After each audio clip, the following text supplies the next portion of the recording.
Olá, sejam bem-vindos ao canal Professor Forato. Meu nome é Lucas e estamos aqui para a nossa 7ª aula de Direito aplicado ao mercado de seguros. Para a aula de hoje nós temos um tema muito interessante, vamos tratar da teoria geral dos seguros. Claro, a gente vai tratar ela do aspecto jurídico, mas como o mercado de seguros ele é altamente regulado, a gente vai interpretar dessas normas basicamente a estruturação mercadológica, a sua regulação e os seus arranjos contratuais. E, basicamente, a partir desses arranjos contratuais que nós vamos conseguir compreender o produto seguro, tanto aí que nossas próximas aulas elas vão tratar especificamente de contratos e contratos de seguro, onde a gente vai pontuar as cláusulas específicas deles. Até aqui, a gente já tratou da teoria geral do direito, a compreensão da norma jurídica, a compreensão do conceito de direito, as suas classificações, para que nós pudéssemos entender bem como o contrato de seguro funciona, como ele se torna obrigatório, o que nele é facultativo. Também compreendemos o funcionamento e a estruturação do sistema financeiro nacional, especialmente porque quando a gente trata de teoria geral dos seguros, nós estamos tratando das duas vertentes regulatórias que advêm do sistema financeiro nacional. A mercadológica, que regula o seguro puro, o seguro em si, que vem do Conselho Nacional de Seguros Privados, através da SUSEP, vai regular as entidades seguradoras, vai regular as entidades resseguradoras, vai regular o sistema de corretagem e os produtos em si. E do ponto de vista para manutenção da saúde do sistema financeiro nacional, nós vamos ter o Conselho Monetário Nacional regulando a partir do Banco Central, especialmente para que os mercados financeiros sempre fiquem bem alinhados com a política monetária nacional. E o seguro é um dos maiores mercados financeiros que abrange o consumidor depois dos bancos de varejo. Então, sem mais delongas, vamos aqui compreender, vamos fazer o nosso conceito conceitual que é seguro. Quando a gente fala de seguro, a gente está basicamente falando de um contrato, no qual o segurado paga o prêmio à seguradora e recebe desta uma apólice. Então, primeiro vamos definir prêmio. A palavra prêmio vem precisamente de primeiro, que primeiro você paga a sua participação no fundo mutuário para então a seguradora cobrir o seu risco. E a seguradora então entrega a este segurado uma apólice. Eu coloquei um asterisco aqui, porque alguns autores compreendem o termo apólice como um sinônimo do termo contrato. Mas a gente está fazendo aqui uma interpretação legalista. E o Código Civil, ele estipula que a apólice é o meio de prova do contrato.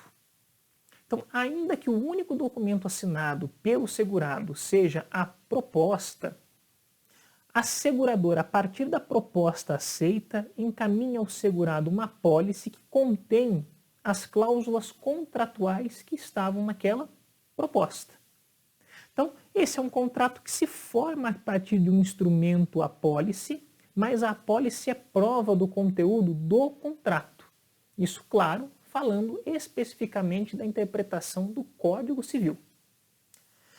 Esse termo apólice, como prova do contrato, ele existe no nosso Código Civil porque quando a gente está tratando de direito civil, estamos tratando de direito hereditário também. Por quê? Porque quando ocorre um falecimento, não só na situação do seguro de vida, mas quando o falecido tinha a receber algum bem segurado, esse direito ele é transferido aos seus herdeiros. Pois bem, e nas estruturas mais antigas de seguro, antes de existir apólices, existiam as tiras ou notas do seguro. Eram documentos específicos emitidos pelas entidades seguradoras que depois foram evoluindo e transformando-se no que nós conhecemos aí no último século por apólice. Mas, para preservar esse direito hereditário, o Código Civil trouxe termos antigos que eram aplicados ao mercado de seguro. A gente tem que lembrar que o mercado de seguro brasileiro ele é um mercado muito antigo. A gente tem aí a primeira companhia de seguros, a Companhia Santa Fé, que veio junto com o rei Dom João VI de Portugal para o Brasil. E tinha como principal função segurar o mercado marítimo, né? Então essas estruturas elas foram se tornando um pouco mais complexas, um pouco mais abrangentes, começaram a se versar seguros a respeito de outros produtos, outras mercadorias, e isso vai criando direito hereditário. Por isso o Código Civil se preocupa em especificar o termo apólice como prova do contrato, para que também fique alinhado com as estruturas legais mais antigas, uma vez que a gente está diante de uma possibilidade hereditária. Mas, fechando o nosso parêntese e continuando com o nosso conceito, quando a gente fala de seguro, a gente está falando também de um risco. Então, o contrato de seguro representa a transferência do risco do segurado para a seguradora. E a seguradora assume esse risco diluindo em um fundo mutuário. Né? Fundo mutuário, a gente já conversou com ele brevemente nas aulas passadas, mas vai definir melhor nessa aula, é a reunião de depósitos que são pagos a títulos de prêmio, né? Descontado, claro, a margem de lucro da seguradora, que vão compor uma espécie de reserva que a seguradora deve utilizar de acordo com cálculos atuariais para cobrir riscos de indivíduos que partilham, né, uma mesma natureza de bens e direitos que possuem riscos similares. A gente vai definir melhor, mas basicamente isso é um fundo mutuário. E, obviamente, quem contrata o seguro está querendo garantir uma indenização. Então, na ocorrência de um sinistro, e aqui vamos abrir um outro parênteses para a palavra sinistro, né? O termo sinistro, como a gente vai encontrar em muitos conceitos no direito brasileiro, ele, até pela nossa estrutura romano-germânica, ele tem natureza no idioma italiano. Então, a palavra sinistro, né, para dano, para ocorrência, para acidente, ela vem um pouco de até uma natureza mitológica, né, uma natureza religiosa, podemos dizer assim. Porque se falarmos a respeito da estrutura bíblica, é sempre colocado que o bem está à direita de Deus. Então, o que sobra à esquerda? Sobra o mal. Né? Esse era o conceito que se existia lá na Idade Média. Em italiano, esquerda é sinistra, portanto, sinistro, algo ruim acontecendo. Então, na ocorrência de um sinistro, a seguradora paga ao segurado, ou uma pessoa por ele indicada, né, uma indenização, que pode ser tanto em capital quanto em renda, né? E atenção, tá? Essa indenização paga pela seguradora não pode enriquecer o segurado, senão perderia a natureza de indenização. Quando a gente está falando em direito do termo indenização, é especificamente repor aquilo que foi danificado, não ir além. É claro, vocês vão ver alguns contratos de seguro que permitem margens um pouco acima do valor de mercado de alguns produtos, especialmente bens que tenham natureza de depreciação, mas que sejam de uso contínuo como carros. A seguradora, quando fica diante de um contrato dessa natureza, que muitas vezes calcula um percentual acima da tabela FIPE, ela vai ter uma atenção maior nesse contrato de seguro, mas esse contrato não é ilegal. Mas como tem essa atenção maior das seguradoras com relação a esses contratos, acabam regulando mais o sinistro, são contratos que estão perdendo um pouco a sua prática no mercado, né? Mas vamos conversar aqui sobre as características do seguro. Primeiro, a característica do seguro, a principal dela, é a prevenção ou a previdência. Basicamente, a gente está falando da proteção de direitos, patrimoniais ou não. Tá? Depois, a gente está tratando de um ambiente em que impera a incerteza. Então, é incerto que podem sofrer danos alheios à vontade dos contratantes. Então, se a gente ler só as definições, a proteção a direitos patrimoniais ou não, que podem sofrer danos incertos alheios à vontade dos contratantes. Num ambiente de risco, mas devem ser possíveis, futuros, mensuráveis e hábeis ao causar prejuízo. Justamente por isso que a gente tem o fator indenizatório. E temos também a outra característica, que é o mutualismo, que é garantido por um fundo mutuário composto por indivíduos que partilhem de riscos similares, cujo capital será administrado pela seguradora com reservas técnicas que o garantam. Tá? Então aqui a gente já está bem estruturado. O risco ao sistema monetário, que são as reservas técnicas, a proteção do mercado, que é o fundo mutuário, que vai ser sempre composto por pessoas que vão partilhar riscos similares. Isso aqui vai ser estipulado pelo atuário.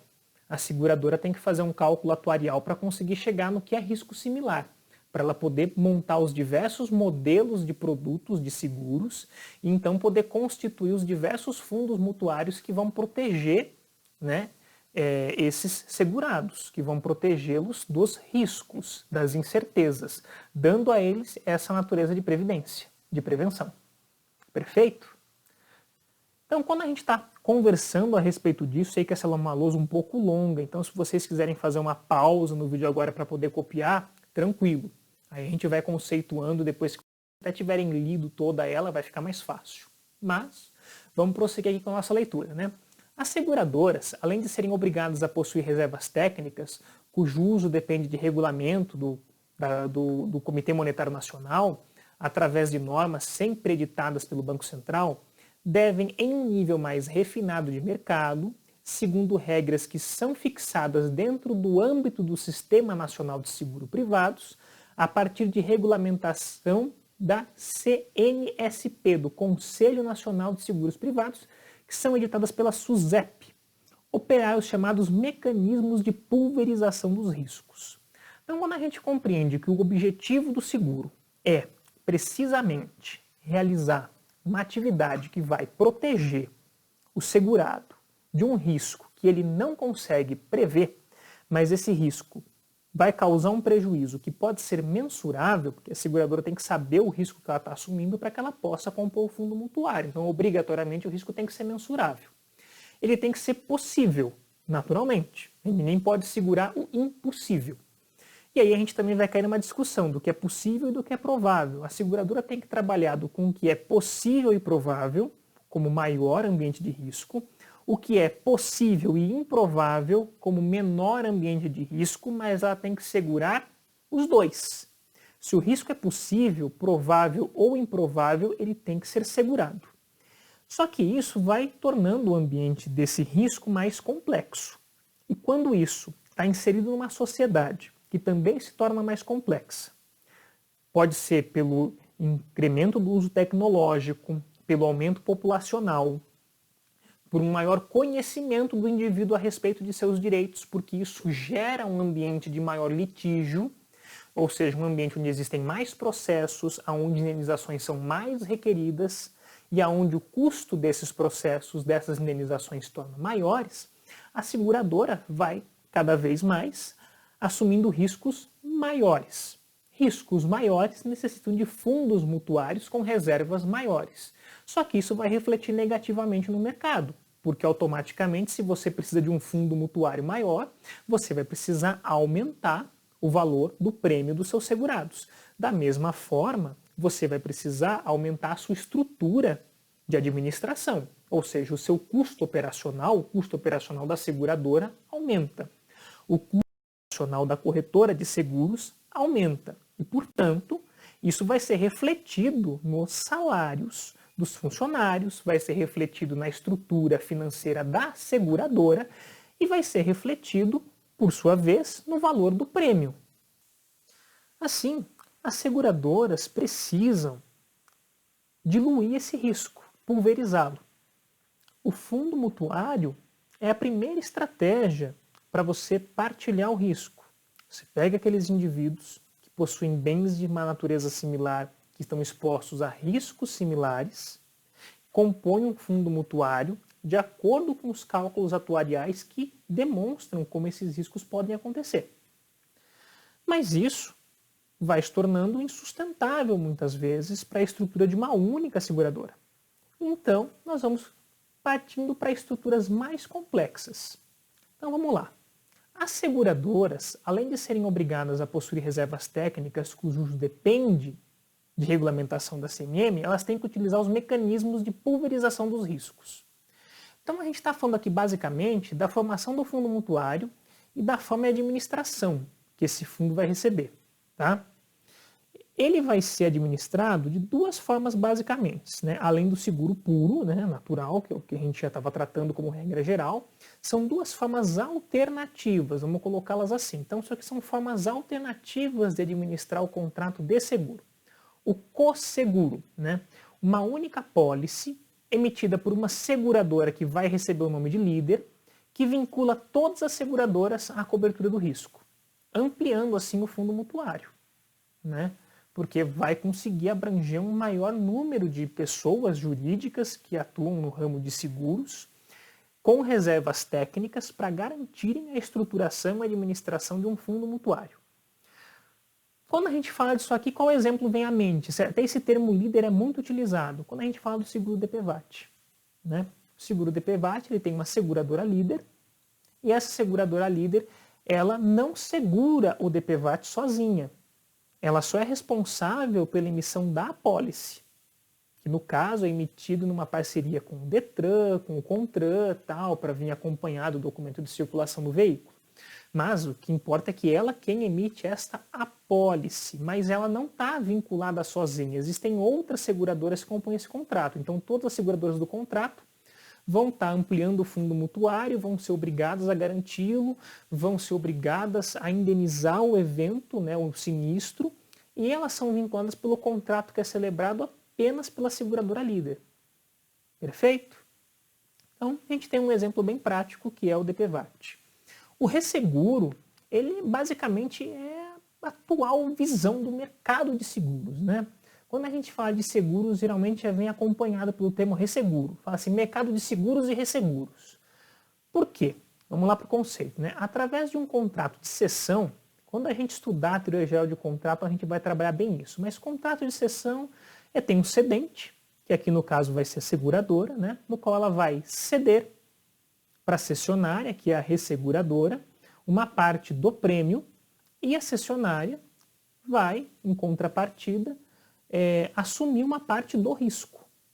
Então ela vai compor um fundo mutuário próprio, no qual ela vai assumir uma parte do risco em benefício da cedente. Nesse contrato aqui, o segurado não faz parte, né? Então a seguradora transfere parte dos riscos que não pode ou não quer assumir sozinha para uma resseguradora, que por sua vez, né, pode, por novos contratos de cessão, que serão chamados de retrocessão, pulverizando o risco, inclusive, para entes estrangeiros não autorizados pela SUSEP a operar no Brasil, conforme a resolução 241/2011 da SUSEP, do Conselho Nacional de Seguro Privado. O que isso aqui quer dizer? Basicamente, quando a gente está tratando de resseguro, a gente está dizendo que o produto seguro foi comprado entre o segurado e a seguradora A.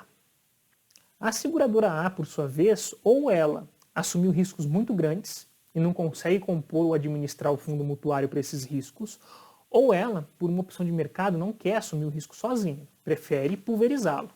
Então ela chama para esse contrato uma resseguradora, para quem ela vai ceder parte do prêmio, em troca da seguradora assumir parte do risco. Essa resseguradora que assumiu parte do risco, por sua vez, ela pode realizar os chamados contratos de retrocessão. Contrato de retrocessão é o contrato no qual a resseguradora vai pegar esse prêmio que ela recebeu, o prêmio que foi cedido pela seguradora originária, vai pegar uma parcela dos riscos ao qual ela aqueceu cobrir e ela vai pulverizar para outras resseguradoras. E essas outras resseguradoras podem inclusive ser entidades estrangeiras, que nem podem atuar no Brasil, mas ela pode vender para essas entidades. Por quê?